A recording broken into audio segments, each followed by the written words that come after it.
आणखी एक मोठी बातमी ती म्हणजे फक्त अर्धा तास ईडी आणि सीबीआय काढा, भाजपचे 7 तुकडे होतील असं संजय राऊत म्हणाले।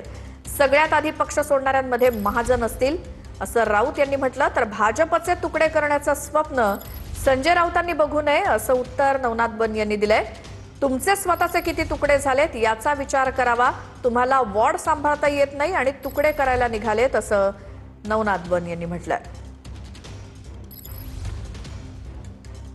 अर्धा तास फक्त ईडी सीबीआय मिळू द्या। भाजपचे महाराष्ट्रात 7 तुकडे होते आणि सगळ्यात आधी पक्ष सोडणाऱ्यामध्ये गिरीश महाजन असतील। एवढ्या भानगडी आहेत त्याच्या। भारतीय जनता पार्टीचे तुकडे करण्याचं स्वप्न संजय राऊतांनी बघू नये। तुम्ही हे स्वप्न बघत असाल तर तुमचे स्वतःचे किती तुकडे झालेत, आपल्या बुडाखाली किती अंधार आहे याचा विचार करा। माझं संजय राऊतांना चॅलेंज आहे, भारतीय जनता पार्टीचा एक कार्यकर्ता आपल्या पक्षामध्ये घेऊन दाखवा। तुम्हाला तुमचा वॉर्ड सांभाळता येत नाही आणि तुम्ही निघाले भारतीय जनता पार्टीचे 7 तुकडे करायला।